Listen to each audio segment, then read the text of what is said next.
You want to support Roland Martin Unfiltered? Be sure to join our Bring the Funk fan club. Every dollar that you give to us supports our daily digital show. There's only one daily digital show out here that keeps it black and keep it real as Roland Martin Unfiltered. Support the Roland Martin Unfiltered daily digital show by going to RolandMartinUnfiltered.com. You can make this possible. Aaron Dean, the former Fort Worth police officer who fatally shot 28-year-old Atatiana Jefferson in her home this weekend, was jailed last night on a murder charge. His bail was set at $200,000. He was released on bond last night. You might recall it was yesterday where the police chief of Fort Worth went before the cameras and said had Dean not resigned, he would have been fired as a result of his decision-making on early Saturday morning when Jefferson was in her home and where she was, of course, playing video games with her nephew. A wellness call went into the police officer because her door had been ajar since 10 o'clock. The officers actually went around the home. Apparently, she heard a noise. According to officials, the nephew said she heard a noise and got her gun and pointed at the window. We don't know if that took place prior to him firing the shot. What we do know, based upon that body cam video we showed you yesterday, that the officer did not identify himself. And so Dean is out on bond but again, he has been charged with murder. I want to go to our panel right now and talk about this with them. Of course, joining us right now, Dr. Jason Nichols, Department of African American Studies, University of Maryland, and Kelly Bethea, Communication Strategist, Malik Abdul, Republican Strategist. Jason, I want to start with you. Again, the police have charged him with murder.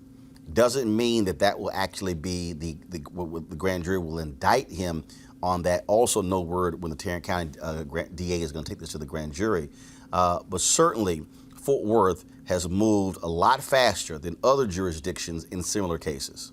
Yeah, this case is tragic, and again, this whole Dallas-Fort Worth area is, hopefully it's not endemic of the entire country, because this is, people being shot in their own homes.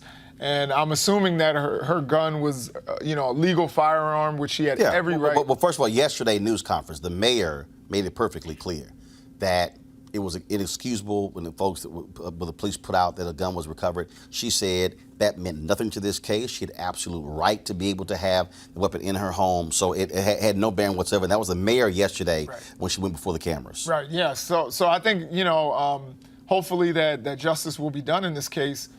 We can't have people being shot in their own homes, and particularly when they're not even being called. It's not even a criminal kind of call. It's a wellness call where police are supposed to be checking to see if everything is okay. And the first thing they do without announcing anything is firing a shot. It's just totally reckless.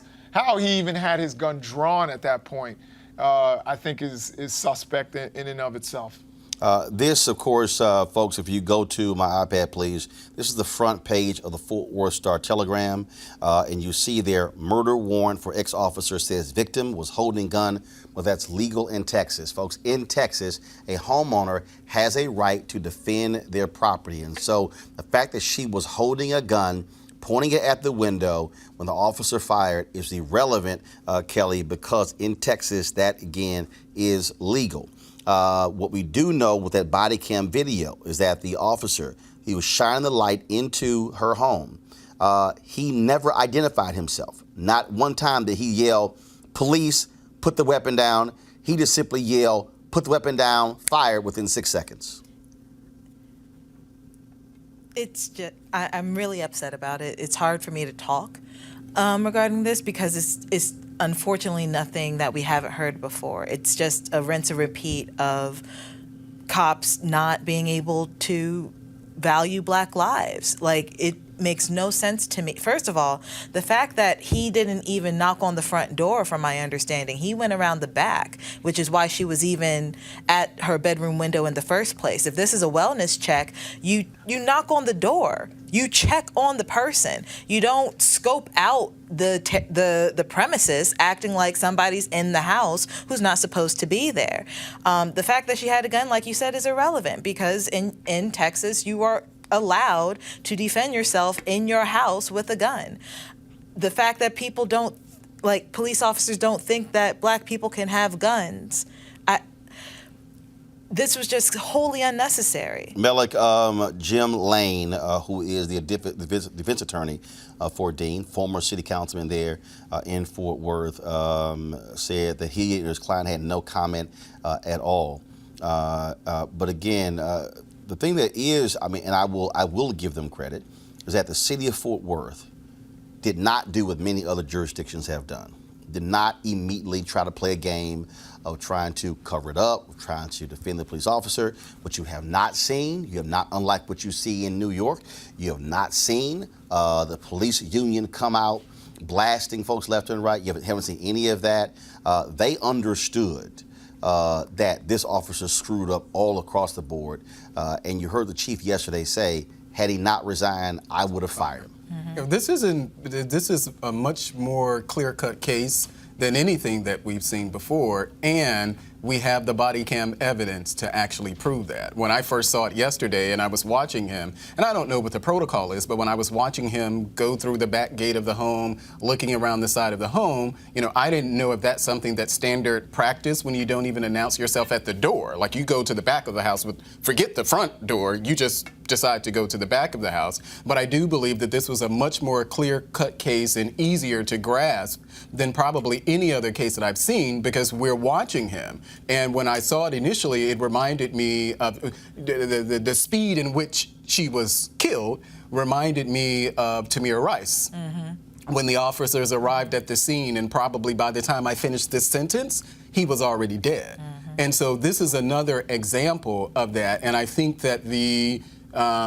Fort Worth area, you know, they did do a great job. Like you said, the chief did say, you know, if he did not turn him, you know, resign, he was going to fire him. So that lets you know early on that they saw something here that is, well, I won't say it's unlike anything for them, but it's pretty clear that they saw something wrong if they went this far. Also, it's interesting here, according to the Associated Press, Dean issued a one-sentence resignation letter. It said, quote, you can go to my iPad, please.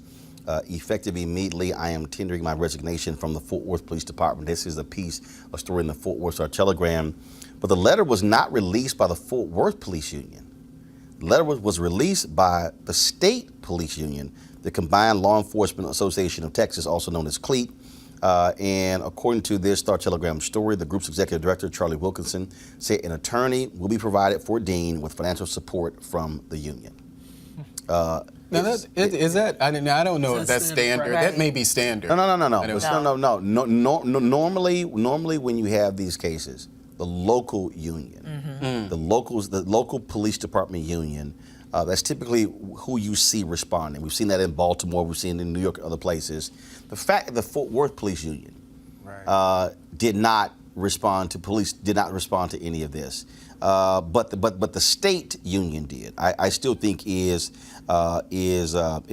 quite interesting here. And so, but again, Aaron Dean, he's out on bond, of course, charged by police with murder for the death of 28-year-old Ms. Jefferson. And so we'll keep you updated on this case as we get more details. All right, folks, back to that Roland Mark Unfiltered video in just one moment.